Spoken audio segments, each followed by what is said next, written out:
നബി സല്ലല്ലാഹു അലൈഹി വസല്ലമ തങ്ങൾ ആശംസ അറിയിച്ചിട്ട് പിരിയുമ്പോ ഫാത്തിമാന്റെ നയനങ്ങൾ നിറഞ്ഞ് കവിൾത്തടങ്ങളിലൂടെ ഒലിക്കുകയാണ്. വീട്ടിൽ നിന്ന് പുതിയ പെണ്ണിറങ്ങുമ്പോ ഉമ്മാന്റെ മുഖത്ത് നോക്കി ന്യായമോ അന്യായമോ ആയി പുതിയ പെണ്ണുങ്ങൾ ചിലപ്പോ കരയാറുണ്ട്. ഇത് ആത്മാർത്ഥമായ സ്നേഹത്തിന് മാത്രം കലവറയുള്ള ഫാത്തിമ സഹറ. യാത്ര ചോദിച്ചിറങ്ങാൻ ഉമ്മയില്ലായിരുന്നു വീട്ടിൽ. ഇതുവരെ എല്ലാ ജീവിത വഴിയിലും കൂടെയുണ്ടായിരുന്ന വാപ്പയാണല്ലോ ഇപ്പോ എന്നെ അല്പമൊന്ന് മാറ്റി നിർത്തിയിട്ട് പോകുന്നത്. ഫാത്തിമാക്ക് സഹിച്ചില്ല. 18 വയസ്സായ ചെറുപ്പക്കാരിയാണ്. റസൂലുള്ളാഹിന്റെ മുഖത്ത് നോക്കി കരയുമ്പോ ഹബീബിനും സഹിക്കുന്നില്ല. പക്ഷേ അവിടുന്ന് പുണ്യ ഹബീബ് മുഹമ്മദുർ റസൂലുള്ളാഹി സല്ലല്ലാഹു അലൈഹി വസല്ലം തങ്ങൾ പറഞ്ഞു, മോളെ വിഷമിക്കണ്ട മോളെ, നിന്നെ ഞാൻ കല്യാണം കഴിച്ചു തന്ന നല്ല യോഗ്യനായ ഒരാളെ കൊണ്ടാണല്ലോ, നിന്നെ നോക്കാൻ പറ്റുന്ന ഒരാളെ കൊണ്ടാണല്ലോ, നല്ല ആലിമായ ഒരാളെ കൊണ്ടാണല്ലോ, വിഷയങ്ങൾക്കൊക്കെ പറ്റുന്ന ഒരാളെ കൊണ്ടാണല്ലോ, അതുകൊണ്ട് വിഷമിക്കണ്ട മോളെ എന്ന് പറഞ്ഞുകൊണ്ട് നബി സല്ലല്ലാഹു അലൈഹി വസല്ലം തങ്ങൾ പ്രിയപ്പെട്ട മോളെ യാത്രയാക്കിയിട്ട് പോകുമ്പോ അലി റളിയല്ലാഹു അൻഹു അടുത്തേക്ക് ചെന്ന് സാന്ത്വനിപ്പിക്കുകയാണ്. കരയല്ലേ ഫാത്തിമ, നമുക്കെല്ലാ സാന്ത്വനവും നൽകാൻ, നമുക്ക് ആശീർവാദങ്ങൾ നൽകിയിട്ടല്ലേ റസൂലുള്ളാഹി സ്വല്ലല്ലാഹു അലൈഹി വസല്ലം തങ്ങൾ പോയത്. ആധുനികതയുടെ ആർഭാട ചിന്തകളിൽ വിവാഹങ്ങളെ കമ്പോളമാക്കുന്ന പുതിയ രക്ഷിതാക്കളെ വരൂ. മദീനത്തുർ റസൂലിലെ ലോകരാജ്ഞിയുടെ കല്യാണമാണ്. വളരെ സിമ്പിളായി ഇവിടെ നടന്നു കഴിഞ്ഞു. ആർഭാടങ്ങളില്ല, ആർത്തനാദങ്ങളില്ല, കൊട്ടും കുരവയുമില്ല, ബഹളമുഖങ്ങളില്ല, അപകടകരമായതൊന്നുമില്ല. ആത്മീയതയുടെ തറവാട്ടിലെ രാജ്ഞി, നാളെ സ്വർഗത്തിലെ വിശ്വാസിനികളുടെ നായകി, ബഹുമാനപ്പെട്ട ഫാത്തിമത്തു സഹറാഇന്റെ വിവാഹം കഴിഞ്ഞു. വേണമെങ്കിൽ ലോകത്തെ ഏറ്റവും വലിയ വിവാഹാലങ്കാരം നടത്താൻ നേതാവിന് പറ്റും. പക്ഷേ നബി സല്ലല്ലാഹു അലൈഹി വസല്ലം തങ്ങൾ മനോഹരമായ ആ ചടങ്ങിനെ ലളിതമായി അവതരിപ്പിച്ചു നൽകി. ഹബീബ് സല്ലല്ലാഹു അലൈഹി വസല്ലം തങ്ങൾ അങ്ങ് പോയപ്പോ വീണ്ടും അലി റളിയല്ലാഹു അൻഹു സാന്ത്വനിപ്പിച്ചു. അങ്ങനെ സുമുഖമായ ഒരു ജീവിതത്തിന്റെ സുതാര്യമായ വഴിയിലേക്ക് നവദമ്പതികൾ ജീവിതത്തിൽ പദമൂന്നി മുന്നോട്ട് പോകുമ്പോ ബഹുമാനപ്പെട്ട ഫാത്തിമ റളിയല്ലാഹു അൻഹയ്ക്ക് കൊടുത്തുവിട്ടതെന്താണ്? പെങ്ങന്മാരെ അറിയാൻ ആശയില്ലേ? വായിക്കാൻ ഇഷ്ടമില്ലേ? ഫാത്തിമ സഹറായിന് കൊടുത്തതൊരു ചെറിയ കമ്പിളിയുടെ പുതപ്പ്, ഒപ്പം ഒരു ചെറിയ തലയിണ, വെള്ളമെടുക്കാനുള്ളൊരു പാത്രം. ആയിഷ ബീവിക്ക് കല്യാണം കഴിഞ്ഞപ്പോ ഉണ്ടായിരുന്നതും ഏകദേശം അതുപോലെയാണ്. ഇവിടെ പറയട്ടെ, ഫാത്തിമ റളിയല്ലാഹു അൻഹയുടെ ജീവിതത്തിലേക്ക് ഉഹദിന്റെ അധ്യായം ഞാൻ കൊണ്ടുവരുന്നത് നബി സല്ലല്ലാഹു അലൈഹി വസല്ലം തങ്ങളും സ്വഹാബത്തും യുദ്ധത്തിന് പോകുമ്പോ യുദ്ധത്തിൽ പരിക്കുപറ്റുന്ന സ്ത്രീകൾക്ക്, പരിക്കുപറ്റുന്ന ആളുകൾക്ക് പരിചരണം നടത്താൻ അതീവ സ്വകാര്യമായി സ്ത്രീകളെ കൊണ്ടുപോകാറുണ്ട്. ആ വിധത്തിൽ റസൂലുള്ളാഹിന്റെ കൂടെ പോയ മകളാണ് ഫാത്തിമ റളിയല്ലാഹു അൻഹാ. ഇന്ന് ചില പൊട്ടാസ സംഘടനകൾ, തീവ്രവാദ സംഘടനകൾ ഇത്തരം ഉദാഹരണങ്ങൾ പിടിച്ച് പെണ്ണിനെ തെരുവിലിറക്കുകയും പെണ്ണിനെ കൊണ്ട് പരേഡ് നടത്തുകയും ഒക്കെ നടത്തുന്നുണ്ട്. ഇസ്ലാമിൽ ഒരു തെളിവും അതിനില്ല. പെണ്ണ് കവലയിൽ ഇറങ്ങി മുദ്രാവാക്യം വിളിക്കേണ്ടവളല്ല. പെണ്ണ് തെരുവിൽ ഇറങ്ങിയിട്ട് സമരം നടത്തേണ്ടവളല്ല. നബി സല്ലല്ലാഹു അലൈഹി വസല്ലം തങ്ങളുടെ പ്രിയപ്പെട്ട ആയിഷ റളിയല്ലാഹു അൻഹാ എത്ര ദിഷണയുള്ള പെണ്ണാണ്. 2000-ൽ ചില്ലാനം ഹദീസ് നിവേദനം ചെയ്ത മഹദിയാണ്. 4 ഖലീഫമാരും ആയിഷ ബീവിയുടെ അടുക്കൽ വന്നിട്ട് സംശയ നിവാരണം നടത്തിയിട്ടുണ്ട്. 4 ഖലീഫമാരുടെയും കാലശേഷമാണ് വഫാത്തായത്. എന്നാൽ ആദ്യത്തെ ഖലീഫയായിട്ട് എന്റെ പ്രിയപ്പെട്ട ഭാര്യ ആയിഷ ഇരിക്കട്ടെ എന്ന് പറഞ്ഞാൽ ഒരൊറ്റയാളും എതിർക്കുകയില്ല. എന്നിട്ട് നബി സല്ലല്ലാഹു അലൈഹി വസല്ലം തങ്ങൾ ആയിഷ ബീവിയെ ഖലീഫയാക്കിയോ, ഒരു ഗവർണറാക്കിയോ, ഏതെങ്കിലും ഒരു പ്രവിശ്യയുടെ ഉത്തരവാദിത്വം കൊടുത്തോ, ഒരു ഡിപ്പാർട്ട്മെന്റിന്റെ ഡ്യൂട്ടി കൊടുത്തോ? ഒരൊറ്റ ജോലിയും ആയിഷ ബീവിക്ക് കൊടുത്തിട്ടില്ല. ബുദ്ധിയില്ലാത്തത് കൊണ്ടല്ല, വിവരമില്ലാത്തത് കൊണ്ടല്ല, കാര്യശേഷിയില്ലാത്തത് കൊണ്ടല്ല, ഇസ്ലാം പഠിപ്പിക്കുന്ന പെണ്ണിന്റെ റോൾ അവിടെ അല്ലാത്തത് കൊണ്ടാണ് അല്ലാഹുവിന്റെ റസൂൽ മുഹമ്മദുർ റസൂലുള്ളാഹി സല്ലല്ലാഹു അലൈഹി വസല്ലം തങ്ങൾ തെരുവിലേക്കും അമരത്തേക്കും കൊണ്ടുവരാതിരുന്നത്.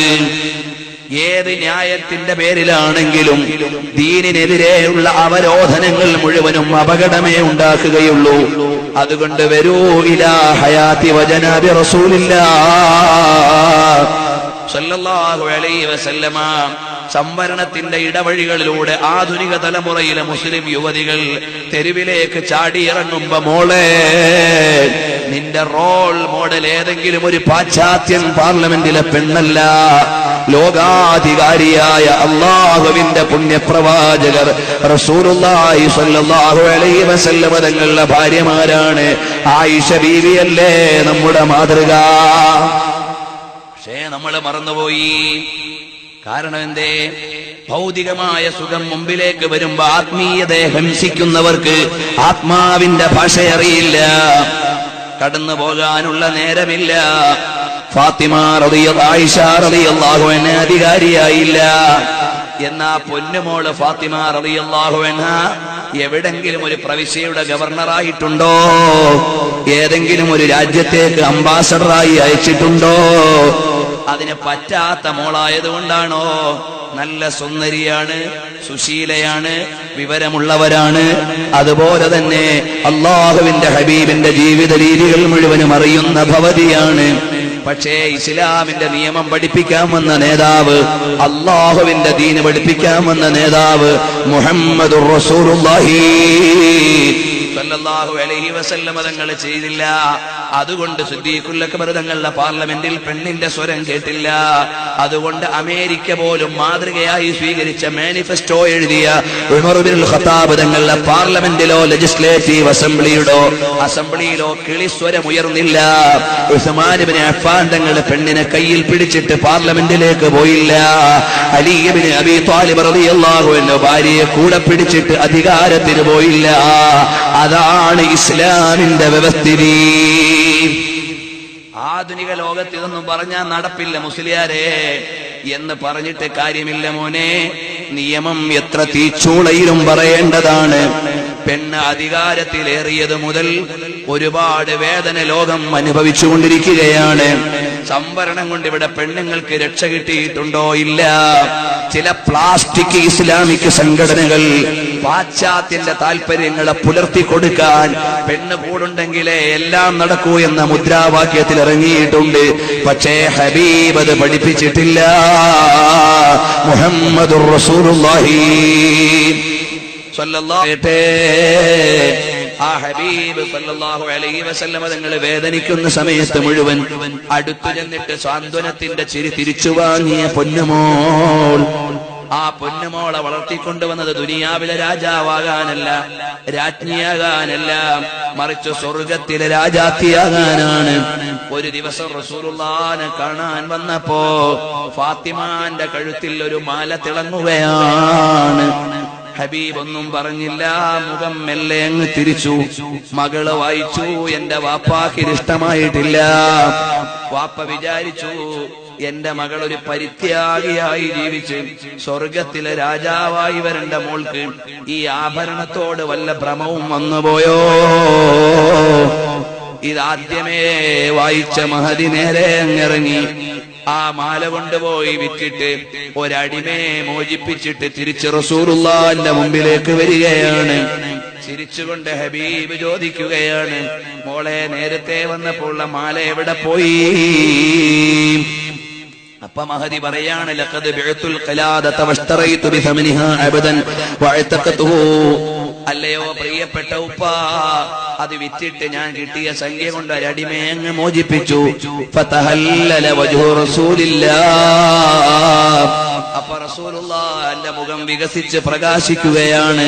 കാരണം എന്റെ മകൾ ആത്മീയതയുടെ വഴിയിൽ വഴിതെറ്റാതെ പോകുന്നവളാണ്. ആഭരണ ഭ്രമം കൊണ്ട് ജാട കാണിക്കുന്ന പെങ്ങൾ എന്റെ ശബ്ദം കേൾക്കുന്നുണ്ടോ? ഭർത്താക്കന്മാരെ ആഭരണം ആവശ്യപ്പെട്ട് പ്രയാസപ്പെടുത്തുന്ന സഹോദരിമാര് ശബ്ദം കേൾക്കുന്നുണ്ടോ? ആത്മീയതയുടെ നിറധരികളെ ഈ പുണ്യരാത്രികളിൽ ഏറ്റെടുക്കേണ്ട ഉമ്മമാര് എന്റെ ശബ്ദം ശ്രവിക്കുന്നവരുണ്ടോ? ഫാത്തിമ ബീവിയുടെ ഈ ചരിത്ര ശകലം നിങ്ങളുടെ ഹൃദയത്തിലിരിക്കട്ടെ.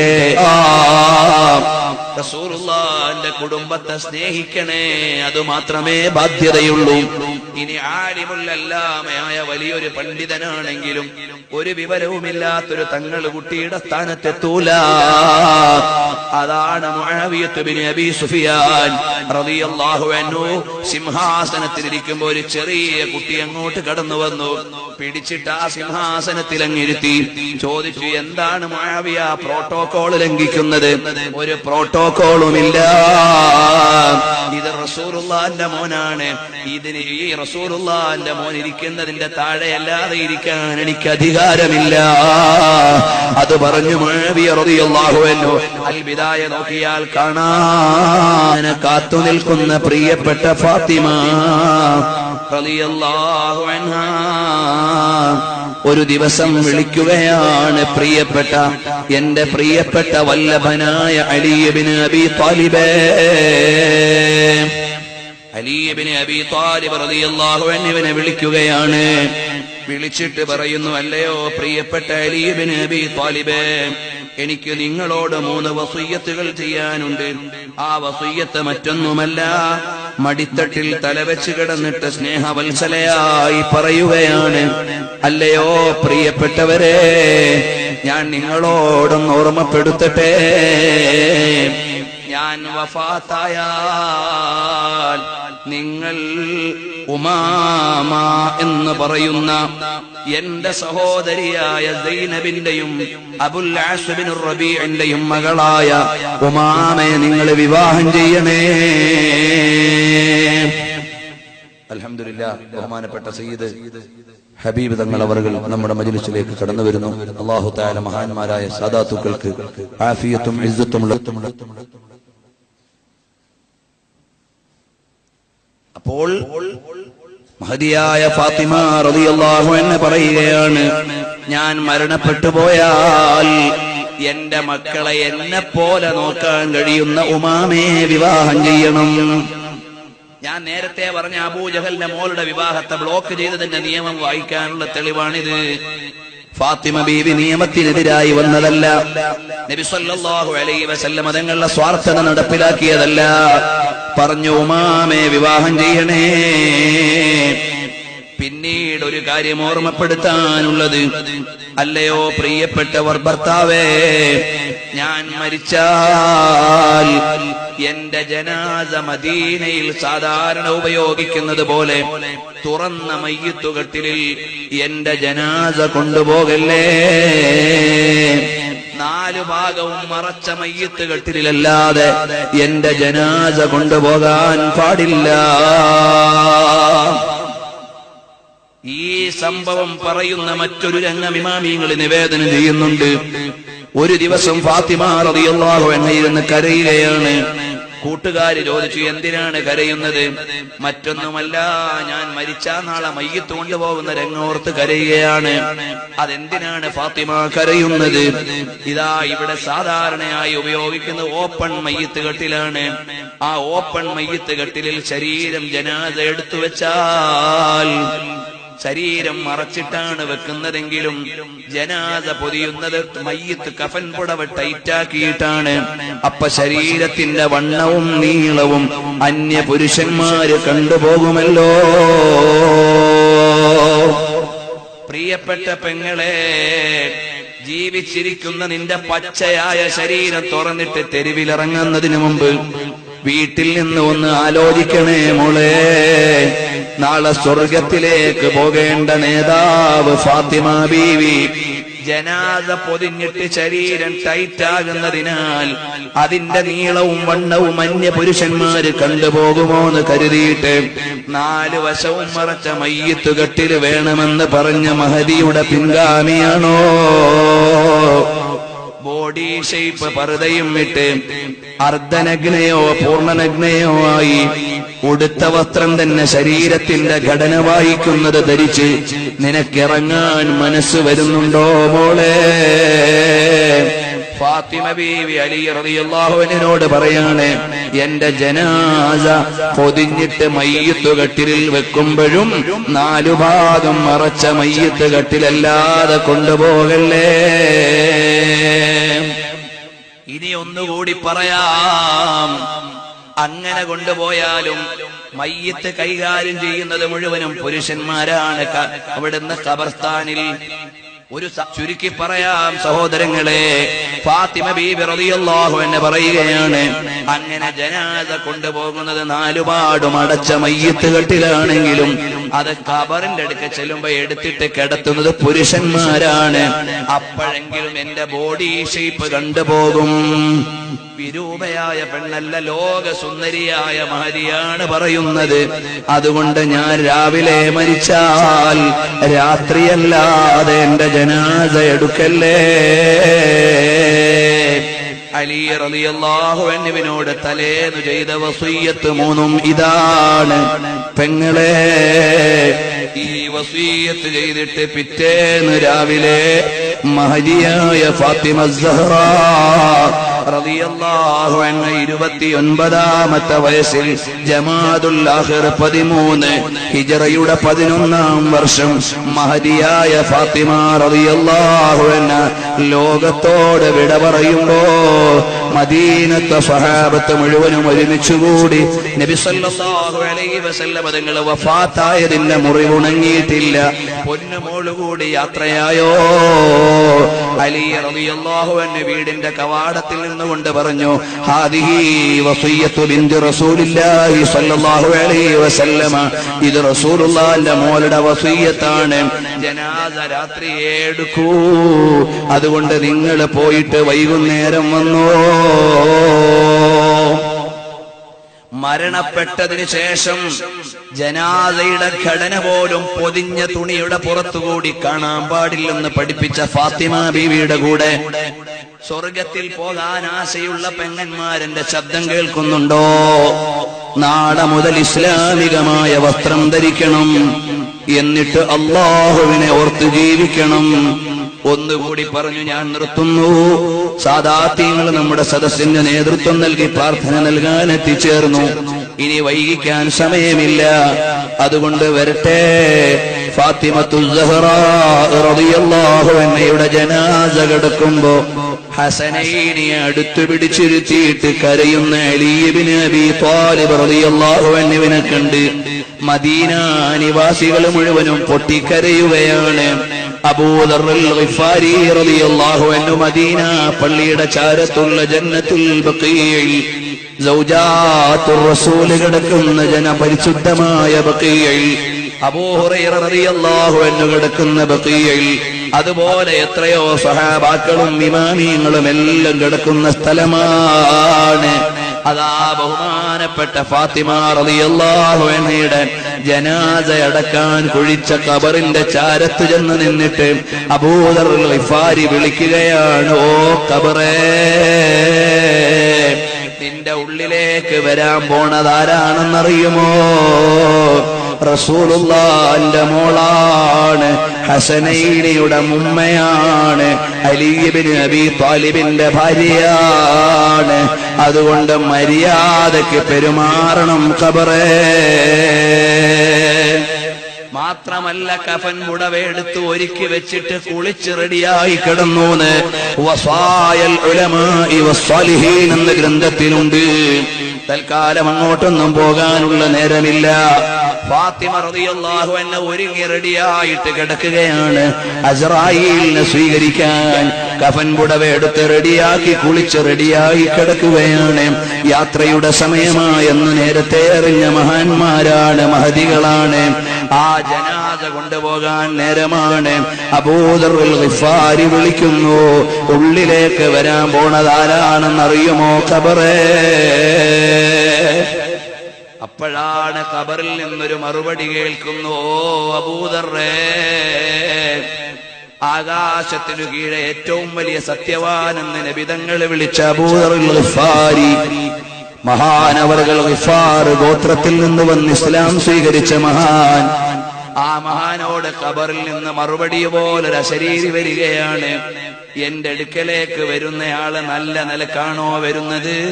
ഞാൻ മര്യാദക്ക് ആദരിക്കും, അല്ലാതെ വന്നാൽ ഇവിടെ പരിഗണനയില്ല. സ്വഹാബത്ത് കരഞ്ഞുപോയി. പൊന്നു പെങ്ങളെ, പദവികളുടെ ഉന്നതി മുഴുവനും കൈവരിച്ച സഹറാഇന്റെ ജനാസ കൊണ്ടുപോകുന്ന ഖബർ ജനങ്ങളെ മുഴുവനും താക്കീത് നൽകാൻ അങ്ങനെ പറഞ്ഞെങ്കിൽ എന്റെയും നിന്റെയും ജനാസ വെക്കാനുള്ള ഖബർ സംസാരിച്ചാൽ അത് കേൾക്കാൻ ഇവിടെ ആരെങ്കിലും ഉണ്ടെങ്കിൽ എന്താണ് കേൾക്കേണ്ടി വരിക? അതുകൊണ്ട് പൊന്നു പെങ്ങളെ, ഖദീജത്തുൽ കുബറ നമ്മുടെ മാതൃകയാകട്ടെ, ആയിഷത്തു സുഹറ നമ്മുടെ ജീവിത മാതൃകയാകട്ടെ. അവരുടെ വഴിയിലൂടെ ജീവിച്ച് അവര് പോയ സ്വർഗത്തിലേക്ക് പോകാൻ അല്ലാഹുവേ ഞങ്ങൾക്ക് തൗഫീഖ് നൽകണേ റഹ്മാനേ. ഫാത്തിമ ബീവി പറഞ്ഞാൽ റസൂലുള്ള തട്ടില്ല, ഖദീജ ബീവി പറഞ്ഞാൽ നബിതങ്ങൾ അവഗണിക്കില്ല. അവരുടെ ശുപാർശ കൊണ്ട് ഹബീബിനെ ഈ ലോകത്ത് വെച്ച് സ്വപ്നത്തിൽ ഒരുപാട് തവണ കാണാനും നാളെ പരലോകത്ത് ചെല്ലുമ്പോ ചാരത്തൊന്നണയാനും ഞങ്ങളുടെ ഈ അവതരണവും സദസ്സും ഞങ്ങൾക്ക് കാരണമാക്കി തരണേ റഹ്മാനേ, കാരണമാക്കണേ റഹ്മാനേ. ഞങ്ങളെ കൈയൊഴിയല്ലേ റഹ്മാനേ. വസല്ലല്ലാഹു തആല വസല്ലമ അലാ ഖൈരി ഖൽഖിഹി സയ്യിദിനാ മുഹമ്മദിൻ വആലിഹി വസഹ്ബിഹി അജ്മഈൻ. വസ്സലാമു അലൈക്കും.